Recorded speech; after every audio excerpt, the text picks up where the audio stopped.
Bem-vindos à parte 2 de respondendo questões de filosofia.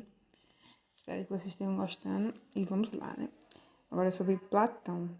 Para Platão, o que havia de verdadeiro em Parmênides, um pré-socrático, era que o objeto de conhecimento é um objeto de razão e não de sensação. Era preciso estabelecer uma relação entre o objeto racional e o objeto sensível, ou material, que privilegiasse o primeiro, ou seja, a razão, em detrimento do segundo. Lenta, mas irresistivelmente, a doutrina das ideias formava-se em sua mente. Olha aí, ó, a doutrina das ideias formava-se em sua mente.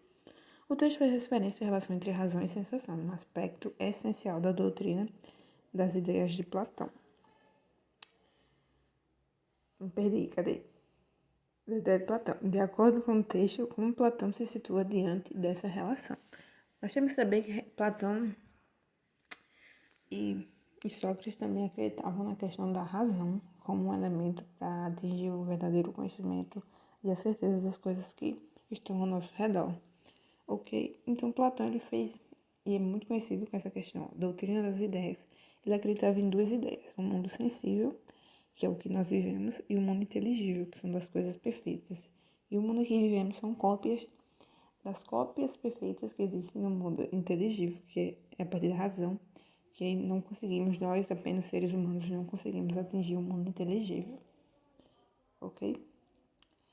E Platão, você tem que saber, ele acreditava nesse mundo das ideias, sensível, inteligível, e acreditava verdadeiramente no uso da razão, em vez da sensação, dos sentidos, como um verdadeiro caminho para chegar no conhecimento verdadeiro. Ok? Como Platão se situa diante dessa relação?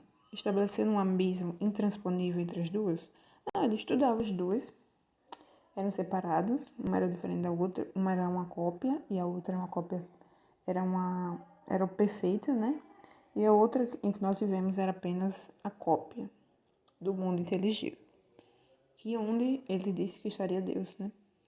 Privilegiando os sentidos e subordinando o conhecimento a eles? Não, né? A gente viu que a razão, aqui ele vai lhe dar a confiança. Alterando-se a posição de Parmênides de que razão e sensação são inseparáveis? Não. Atendo-se a posição de Parmênides de que razão e sensação são inseparáveis? Não. Não. Afirmando que a razão é capaz de gerar conhecimento, mas a sensação não? Certo? A razão gera conhecimento, mas a sensação não. Ok? Rejeitando a posição de Parmênides de que a sensação é superior à razão. Não, ele não rejeitou, porque Parmênides acreditava também na questão da razão, né? Mas a letra D é a certa. A razão, ela é mais do que a sensação. A razão vai me dar a resposta para o conhecimento, né? Para a solução, ok? Platão, a teoria da caverna, Platão, o mundo das ideias, razão absoluta, acreditava que era o que trazia o conhecimento verdadeiro. E a questão da caverna, né? A gente pode pensar, né, que pessoas que ficavam na caverna e viam apenas sombras, e aí depois elas perceberam que aquilo era falso, aquilo era o mundo sensível.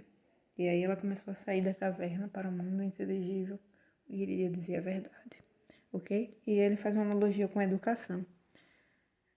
Próximo, Aristóteles. Vai ficar grande esse vídeo. Aristóteles, Enem 2017. Se, pois, para as coisas que fazemos existe um fim que desejamos por ele mesmo e tudo mais é desejado no interesse desse fim, evidentemente tal fim será o bem ou antes o sumo bem. Mas não terá o conhecimento grande influência sobre essa vida? Se assim esforcemos-nos por determinar, ainda que em linhas gerais apenas, o que, seja ele de qual das ciências ou faculdades constitui o objeto. Ninguém duvidará de que o seu estudo pertence à arte mais prestigiosa e que mais verdadeiramente se pode chamar arte mestra. Ora, a política mostra ser dessa natureza, pois é ela que determina quais as ciências que devem ser estudadas no Estado, quais são as que cada cidadão deve aprender e até que ponto vivemos que até as faculdades tidas em maior apreço, como estratégia, economia e retórica, estão sujeitas a ela, ou seja, a política. Ora, como a política utiliza as demais ciências e, por outro lado, legisla sobre o que devemos e o que não devemos fazer. A finalidade dessa ciência deve abranger as duas outras, de modo que essa finalidade será o bem humano. Aristóteles, Ética a Nicômaco. Para Aristóteles, a relação entre o sumo bem e a organização da polis pressupõe que, ele elogiou muito a política agora nesse texto, né, como vimos, a relação entre o sumo bem, ou seja, a felicidade, e a organização da polis, ou seja, a organização da cidade, pressupõe que o bem dos indivíduos consiste em cada um perseguir seus interesses. Não, cada um tem que ajudar para que todos tenham o interesse conseguidos e também a felicidade, né, em grupo e sociedade. O sumo bem é dado pela fé, não é algo filosófico, não religioso.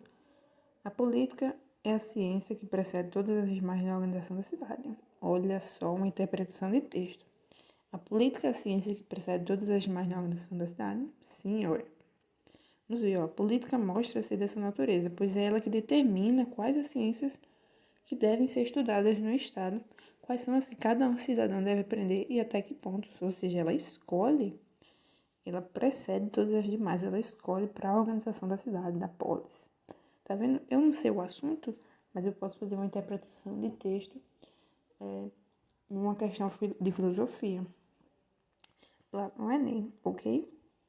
Vamos ver, a educação visa formar a consciência de cada pessoa para agir corretamente.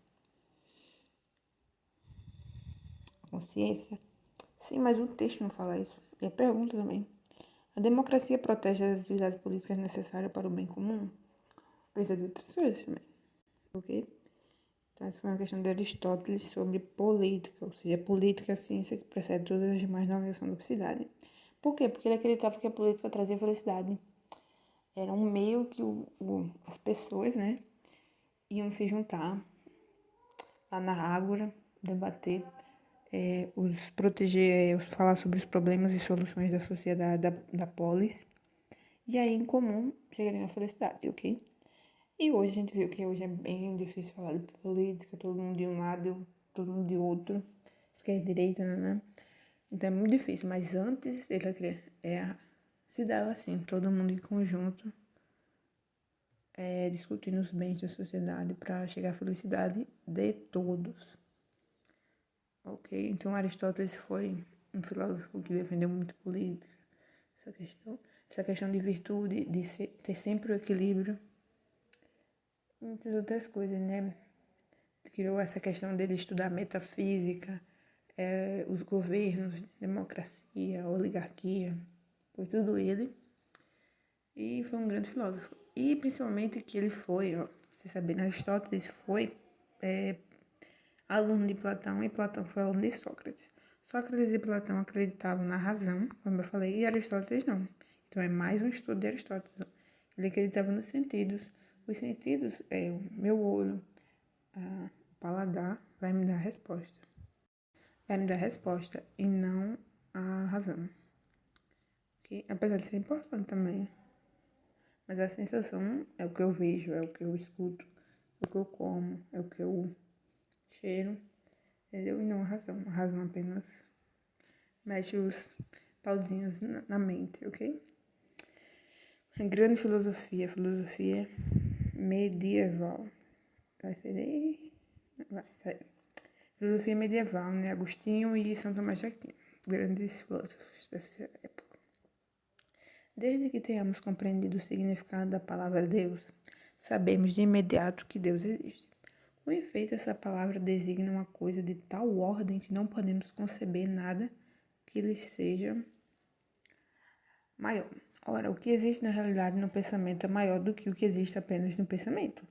De onde se segue que o objeto designado pela palavra Deus, que existe no pensamento, desde que se entenda essa palavra, também existe na realidade. Por conseguinte, a existência de Deus é evidente.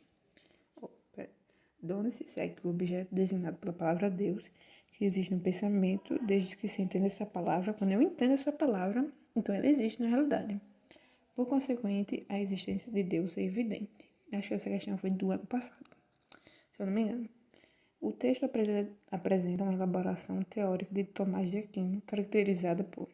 Esse daqui você tinha saber um pouquinho do assunto, né? A filosofia medieval, ela usou alguns filósofos gregos anteriores para explicar a existência de Deus, né? Além da fé, a razão seria um grande instrumento, né? Os estudos dos filósofos, tudo que eles podiam pegar para comprovar que Deus existia, eles pegavam. O objetivo desses filósofos era catequizar o máximo de pessoas durante a Europa, por ali naquela época. Então eles pegavam tudo. Era proibido ler a Bíblia, eles não sabiam. E dentre outras coisas, né? A gente sabe, né, que estudando história, que a Idade Média ela não tinha rei, quem dominava era a igreja. A igreja dizia, ó, tu é isso, tu vai fazer isso, tu é isso, tu é isso. Ok? Então, São Tomás de Aquino, depois de Agostinho usou as palavras, os ensinamentos, os estudos de Platão. Ele dizia que Deus estava no mundo inteligível e nós aqui no mundo sensível, meros seres humanos. São Tomás de Aquino, durante a escolástica, ele vai usar Aristóteles, ok? Aristóteles, ele vai usar Aristóteles, ok? Então, o texto apresenta uma elaboração teórica de Tomás de Aquino, caracterizado por... A resposta correta é sustentar racionalmente doutrina alicerçada na fé. Apesar dele usar Aristóteles, que usava os sentidos, né? Também tem uma parte irracional nele, que durante essa frase, esse texto diz muito, né? Que a razão vai me dar resposta, a razão, o meu pensamento, se eu compreendo aquela palavra de Deus, o que ele é, então ele existe na vida real também. Então, também uma interpretação de texto, sustentar racionalmente, pelo meu pensamento, a doutrina alicerçada na fé, dizendo sobre a existência de Deus, okay? Afirmando que ele existe. Okay? Então, a filosofia medieval foi isso. Os filósofos pegavam teorias, estudos, não tudo, dos outros filósofos gregos para usar racionalmente, mostrando que Deus existia, né? Para catequizar o máximo de pessoas e explicar aquela filosofia, ok? 2 minutos. E foi isso, né? Nós fizemos 3 questões: Platão, Aristóteles e filosofia medieval, né? O Platão das ideias, Aristóteles falou muito sobre política e a filosofia medieval tentando usar a razão, os sentidos, a filosofia grega junto com a fé. É importante saber que eles vão usar a razão, mas a fé sempre vai predominar em detrimento da razão, ok? Obrigado por assistir até aqui. Até o próximo vídeo, a parte 3. É muita questão, porque é muita coisa que estudamos nos vídeos. E é isso, obrigado. E até o próximo, né? A parte 3.